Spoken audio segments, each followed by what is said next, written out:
جو ہے وہ کھو بیٹھا اور الحمدللہ وہ تباہ ہو چکا۔ اب دنیا کے اندر صرف دو سسٹم پیرالل چل رہے ہیں اور جن کا باہمی تصادم بھی ہے، اور وہ کیا ہے؟ پہلی قوت، پہلا نظام ہے اسلام، اور دوسرے سرمایہ داریت یعنی کیپٹلزم۔ اب کیپٹلزم اس دنیا کا سب سے بڑا شرک ہے۔ وہ سب سے بڑا شرک کیوں ہے؟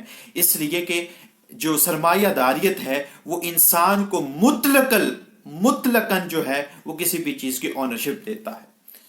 اب اسلام کے نزدیک ہر چیز کا جو مطلق مالک ہے وہ اللہ رب العزت ہے، اس کے علاوہ کوئی نہیں ہو سکتا۔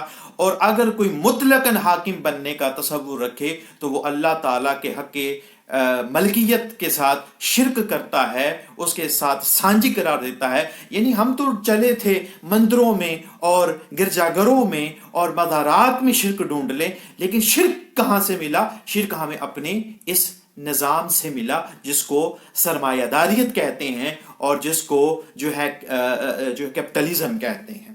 یعنی دنیا کا سب سے بڑا شرک جو ہے وہ اسی نظام کے اندر موجود ہے، اس لیے اسلام اس کو ایکسیپٹ نہیں کرتا۔ حضرت ذی وقار، جب ہم اس بات کرتے ہیں جو ہے وہ ہم مغرب کی بات کرتے ہیں، تو مغرب اپنے اندر جو سسٹم لے کر آیا ہے پوری دنیا کی نجات کے لیے، وہ لے کر آیا ہے سرمایہ داریت۔ تو سرمایہ داریت کی جو بنیادیں ہیں وہ یہاں سے ان چیزوں پر ہیں کہ جو سوسائٹی کا جو فرد ہے وہ آزاد ہوگا، کوئی خدا اس کو ڈکٹیٹ نہیں کرے گا، کوئی خدا اس کو یہ نہیں بتائے گا، کوئی مذہب کی تعلیمات یہ نہیں بتائیں گے اس کو کہ یہ سود حرام ہے یا زنا نہیں کرنا ہے یا یہ چیز حلال ہے یا یہ چیز حرام ہے۔ کوئی مذہب جو ہے اس کو نہیں بتائے گا۔ اس کی وجہ کیا ہے؟ اس کا ایک پس منظر ہے، اور پس منظر کیا ہے؟ پس منظر یہ ہے کہ جب کلیسا جو ہے مغرب کے اندر، جب وہاں ظلمات کا دور تھا یورپ کے اندر، تو وہاں کے دانشور اٹھتے ہیں اور وہاں کے پادریوں سے ان کا مقابلہ ہوتا ہے، اور اس میں پادری جو ہے وہ شکست کھاتے ہیں اور جو مفکرین ہیں وہ اس میں جیت جاتے ہیں۔ تو اس جد و جہاد کے جو نتائج وہاں پر برآمد ہوتے ہیں وہ یہ نتائج برآمد ہوتے ہیں کہ اب کسی بھی طریقے سے ریاست کا تعلق مذہب سے نہیں ہوگا، یعنی مذہب کا کوئی لینا دینا سیاست سے نہیں ہوگا۔ یعنی اسلام جو مذہب ہے وہ یہ نہیں بتائے گا اسٹیٹ کو کہ اس کے لیے کیا چیز حلال ہے اور کیا حرام ہے، یہ اس میں خدا کا کیا رول ہے یا دین کیا کہتا ہے اور دین کی روح سے کیا صحیح ہے اور کیا غلط ہے۔ دنیا جو ہے وہ لوگ خود ڈیسائیڈ کریں گے کہ ان کے لیے کیا صحیح ہے اور کیا غلط ہے۔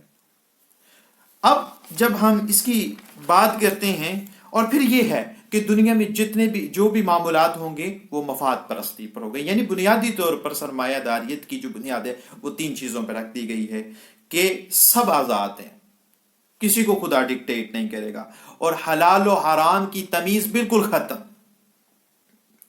یہ نہیں بتایا جائے گا کہ سود حرام ہے، یہ نہیں بتایا جائے گا کہ مردار کا کیا حکم ہے، یہ نہیں بتایا جائے گا کہ ذبح کا کیا حکم ہے۔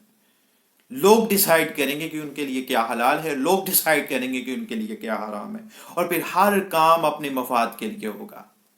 یعنی مفاد کی جو ہم کہتے ہیں نا کہ یہ دنیا جو ہے وہ بہت زیادہ مٹیریلسٹک ہوتی جا رہی ہے، لوگ اپنی اخلاقی قدریں، اپنے ایٹیکیٹس جو ہیں وہ بھولتے چلے جا رہے ہیں، تو اس کا ایک بنیادی سبب ہے، اور وہ سبب کیا ہے؟ وہ سبب ہے سرمایہ داریت کا نظام، جو ہمارے معاشرے میں پینیٹریٹ ہونے کے بعد ہمارے سوچوں کے زاویوں کو بدل رہا ہے، جو اب ہمیں اس بات کی تلقین کر رہا ہے کہ حلال حرام کی تمیز چھوڑ دو، اور یہ مت دیکھو کہ اسلام کیا کہتا ہے، یہ مت دیکھو کہ خدا رب العزت کیا کہتا ہے، بلکہ یہ دیکھو کہ تمہارے لیے، تمہارے مفاد میں کیا بہتر ہے، یہ دیکھو کہ تمہارے لیے فائدہ مند، سود مند کیا ہے۔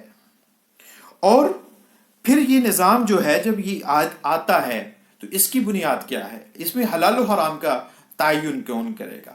اس میں حرام و حلال کا جو تعین ہے وہ خود لوگ کریں گے۔ یعنی آپ کے پاس پارلیمنٹ موجود ہے، اس میں ایم این ایز ہیں، ان کے پاس اتھارٹی ہے، وہ جس چیز کو چاہیں گے حلال کریں گے اس کو حلال ماننا پڑے گا، وہ جس چیز کو حرام قرار دیں گے اس کو حرام ماننا پڑے گا۔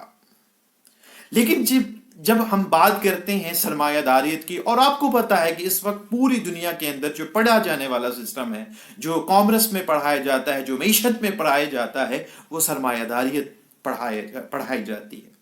آپ کو ملیں گے بڑے بڑے چینلز میں، بڑے بڑے ٹی وی شوز کے اندر سوٹڈ بوٹڈ لوگ اور ٹائی پہنی ہوئی ہے اور بڑی انگریزی اصطلاحات بولنے کے بعد وہ آپ پر ایک روب ڈال رہے ہوں گے، اور وہ معیشت کی بڑے بڑے جو باریکیاں ہیں اور بڑے بڑے اس کے امور اور بڑی بڑی چھوٹی موٹی باتیں اس کی وہ بیان کر رہے ہوں گے، اور لوگوں کو گویا کہ یہ تاثر دینے کی بات ہے کہ وہ معیشت جو دنیا کے تمام تر مسائل کا حل رکھتی ہے وہ اس ڈائریکشن کو یوں جاتی ہے اور اس ڈائریکشن کو وہ یوں جاتی ہے۔ لیکن جب ہم سرمایہ داریت کی بات کرتے ہیں اور ہم دیکھتے ہیں کہ اس نے دنیا کو دیا کیا، تو آئیے ہم اس کے بنیادی طور پر اس کے ثمرات کی طرف جاتے ہیں۔ آپ کو پتہ ہے کہ جب سرمایہ داریت 1820 میں آیا